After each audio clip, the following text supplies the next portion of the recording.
George Orwell, certa vez escreveu um livro chamado 1984. E ele fala sobre uma sociedade repressiva e um governo autoritário que usa câmeras para vigiar todos os seus cidadãos e controlar o comportamento deles. Esse livro é muito usado como uma espécie de analogia, metáfora, e é um livro de ficção, né? Mas vamos botar isso aqui entre parênteses, para regimes repressivos, socialistas e comunistas durante o século XX. Uma das coisas que eu sempre tento trazer aqui no canal é que nós criamos um regime de vigilância na nossa sociedade capitalista, moderna, neoliberal, podem chamar do que vocês quiserem, mas no mundo que nós vivemos hoje, nós temos um regime de vigilância que não é a mesma coisa que 1984, mas ele tem o seu próprio jeitinho. Ele foi construído totalmente dentro da livre iniciativa, com startups, empresas e o sistema econômico que a gente tem hoje. E eu quero falar sobre esse assunto hoje com vocês, olhando para o caso específico da startup Flock nos Estados Unidos. Tá? Nós somos o canal Tecnologia e Classe, nós falamos sobre tecnologia e política. A política de quê? Da classe trabalhadora! Isso aí, pessoal. Então, o roteiro vai estar aqui no comentário fixado. Todos os roteiros estão em teclas.soberana.tv, todos os links que a gente mostra vão estar lá sempre. Links para apoiar, like e se inscrever, tudo aqui embaixo, né? Mas vamos lá pro vídeo, pessoal. Então, esse vídeo, ele é sobre essa startup que se chama Flock nos Estados Unidos. Flock, em tradução para português, seria bando, rebanho, manada. A gente poderia traduzir dessa maneira. Exatamente por causa da maneira que elas funcionam, que são câmeras que estabelecimentos, indivíduos para suas casas, condomínios, compram para instalar no seu pedacinho ali que gostariam de estar olhando e monitorando, porém elas são integradas num sistema de nuvem maior que geralmente, tá, e é esse o caso da Flock e de outras empresas que inclusive atuam no Brasil, são compartilhados com a polícia e prefeituras, estado, a nível federal, dependendo do caso nós vamos ter todas essas coisas. Mas uma coisa que a gente tem que deixar bem claro é que nós já fizemos um vídeo sobre isso aqui no canal e é sobre uma empresa aqui do Brasil, uma empresa que se chama Gabriel, e a maioria das coisas que a gente vai falar aqui, vocês podem meio que transpor e aplicar para a realidade do Brasil, mas obviamente vai ser um pouco diferente por causa da realidade do Brasil. Mas deem uma olhada no vídeo que a gente tem aqui, que se chama Startup Gabriel promete acabar com o crime no Brasil, e também tem um react muito bom desse vídeo que foi feito pela camarada Luna, vou deixar linkado o vídeo aqui para vocês também, em que ela mostra um pouco dessas câmeras que tem perto da casa dela e ela faz, né, um pouco da parte prática do vídeo, então foi um collab inesperado que eu fiz aqui sobre esse assunto. Mas então vamos para o assunto do vídeo que eu queria falar hoje. Recentemente essa startup Flock que eu tô falando para vocês, ela tá muito na mídia e não é por bons motivos, tá? Esse canal do Ben Jordan, eu acho que eu já citei ele em algum momento aqui no canal, ele é um canal bem maneiro, ele é músico e ele geralmente faz vídeos sobre assuntos bem específicos e técnicos de música, áudio, esse tipo de coisa, mas também, volta e meia, ele faz um vídeo sobre política, sobre economia, ele é estadunidense e ele se declara anarquista, não necessariamente eu concordo com a política dele, mas o canal dele é bem legal. E recentemente ele fez vários vídeos sobre a Flock. O mais recente é esse que ele chamou de esse vazamento das câmeras Flock é como Netflix para stalkers, né? Netflix para pessoas que estão querendo perseguir ou espionar as outras. O que ele descreve aqui não é uma falha de segurança, não é nenhum problema com o hardware, com o software da empresa. O que ele está descrevendo são câmeras da Flock que ficam abertas para o público e podem ser facilmente encontradas na internet. Quem é pessoal da segurança da informação e já está ligado nesse tipo de coisa sabe que isso não é um fenômeno novo.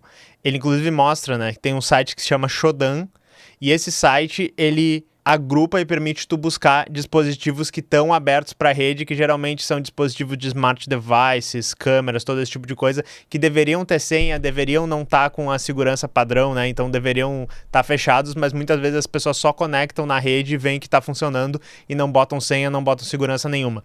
E várias dessas câmeras Flock têm isso. Por que é importante ser as câmeras dessa empresa? Porque várias cidades nos Estados Unidos, vários estabelecimentos, vários indivíduos estão comprando essas câmeras e estão formando uma grande rede dessas câmeras. Então esse aqui é só um dos casos, mas o próprio Ben, no canal dele, já fez pelo menos 3 vídeos antes sobre essas câmeras da Flock, expondo falhas de segurança, expondo maneiras de acessar elas, que daí sim são falhas, né?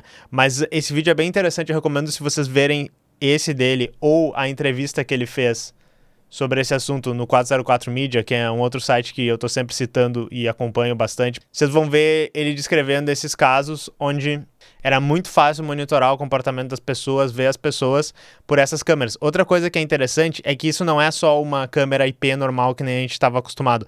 Elas são as câmeras que a gente chama PTZ, que são aquelas câmeras que elas podem se virar e dar zoom, e elas têm um sistema de IA que procura a cara de pessoas, procura placas de carro e dá zoom nas cenas. Então ele literalmente disse que ele conseguia ver as pessoas, por exemplo, correndo por um parque e daí a pessoa parava e olhava no celular e daí ele dava um zoom na cara da pessoa. Ele conseguia ver o que a pessoa estava vendo no celular, então o esquema é um pouquinho mais sério, tá? E uma coisa que é interessante, já que a gente citou a 404 Media, eu vou clicar aqui no site deles, na busca, e vou mostrar todas as reportagens que eles já fizeram sobre a Flock, e eu tenho certeza que isso vai chamar a atenção de vocês. Esse primeiro aqui tá falando de um caso que departamentos de polícia nos Estados Unidos, por eles estarem apenas colocando publicamente essas imagens que eles usam dessas câmeras nas investigações e não, por exemplo, censurando as placas dos carros que eles pegam, eles expõem os dados, o carro, o endereço das pessoas que estão sendo investigadas, e um cara fez um site mostrando isso, pegando esses dados públicos, e a pessoa podia perguntar, será que vazaram meus dados públicos por causa de uma investigação da polícia? E a empresa perseguiu esse cara, disse que ia processar ele, pediu para tirar o site do ar. Só que são informações públicas que estão sendo vazadas por negligência dos departamentos de polícia.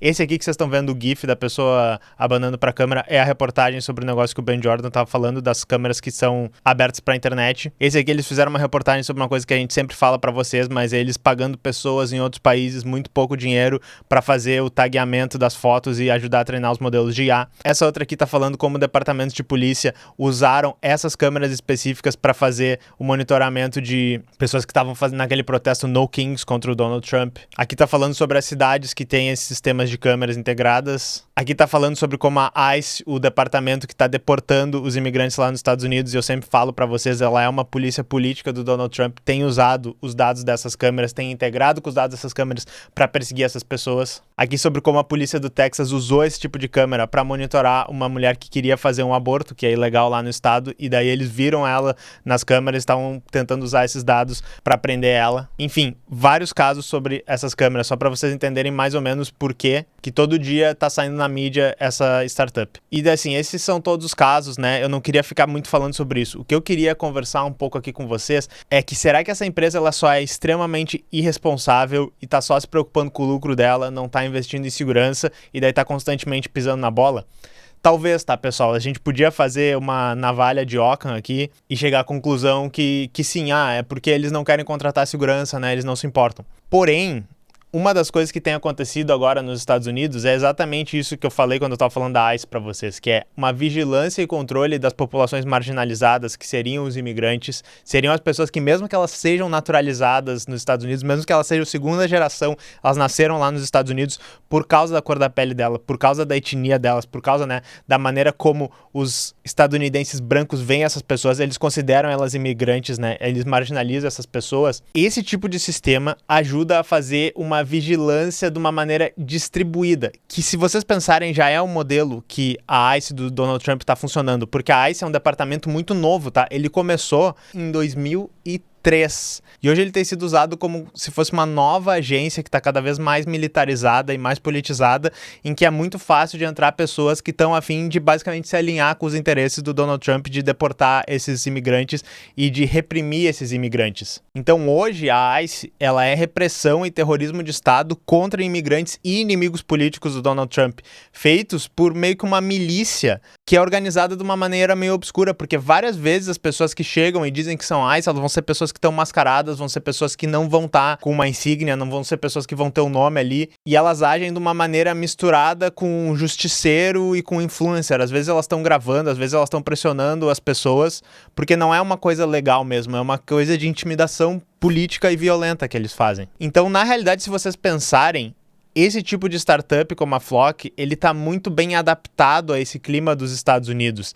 Ela é uma startup que, ao mesmo tempo que ela é moderna, rápida e tira todas essas fotos e faz essas filmagens com IA, ela coopera com os departamentos de polícia, ela coopera com a ICE, além de constantemente vazar os dados dos criminosos, entre aspas, de uma maneira conveniente, que também é muito fácil de agregar em nuvem com zero de segurança. tá? Então eu não tô sugerindo que existe uma certa conspiração. Na realidade, eu tô sugerindo que existe meio que uma conveniência e uma sinergia muito boa entre uma startup que vaza os dados de todo mundo e monitora todo mundo e um governo repressivo que quer fazer essa repressão de uma maneira mais distribuída e com muito menos auditoria ou responsabilidade, porque afinal é uma outra empresa que está vazando, são outras pessoas que estão usando esses dados, não somos nós do governo que estamos pegando essas imagens para reprimir as pessoas, mas na realidade é.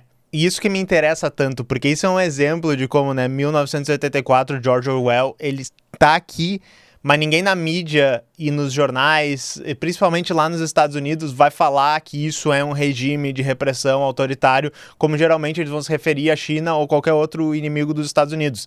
E daí aqui um parênteses, isso não quer dizer que não existe controle social ou repressão na China, ou monitoramento dos cidadãos. Esses dois fatos, eles podem ser verdade, tá? O que eu queria que a gente refletisse sobre como essas coisas se expressam na sociedade dos Estados Unidos, mas de novo, a gente pode transpor tudo isso para a realidade do Brasil. Vai ser um pouco diferente, mas é algo que vai acontecer por aqui também. Tá acontecendo, na real. A junção da livre iniciativa com o governo Donald Trump nos demonstrando exatamente como em 2026 alguns estadunidenses vivem um regime de medo e vigilância total do governo. E daí fica a recomendação para vocês, tem um vídeo que eu tento fazer essa mesma discussão, trazendo mais exemplos, mas a tese do vídeo é essa. Nós vivemos num regime de vigilância, só que é um regime de vigilância construído de uma maneira um pouco diferente do que a literatura ou, sei lá, os jornais, a mídia geralmente chamariam o que é um regime de vigilância. Mas nós vivemos nisso, tá? E, de novo, é exatamente o modelo que algumas startups e empresas almejam replicar no Brasil. Tem a Gabriel, mas tem também uma empresa em São Paulo, que eu vou pegar o nome aqui. É o sistema da Prefeitura de São Paulo que se chama Smart Sampa. Então a gente tem que pensar como é que isso vai se expressar no Brasil, porque na nossa realidade local a gente tem polícia civil, polícia militar, facções, milícias, política municipal, estadual, federal. Como é que isso aqui se expressa? A gente fala um pouco sobre isso no vídeo que eu recomendei ali mais pra cima, eu vou deixar linkado aqui no final do vídeo falando sobre a Gabriel, e a gente tá lendo uma reportagem do Intercept de como essa empresa já tá integrando todos esses dados e compartilhando eles pela polícia com basicamente nenhuma transparência com a gente. Mas, no geral, é isso. Como o livre mercado, livre iniciativa, uma startup permite que se faça uma vigilância distribuída que alimenta a repressão e o terrorismo de Estado nos Estados Unidos.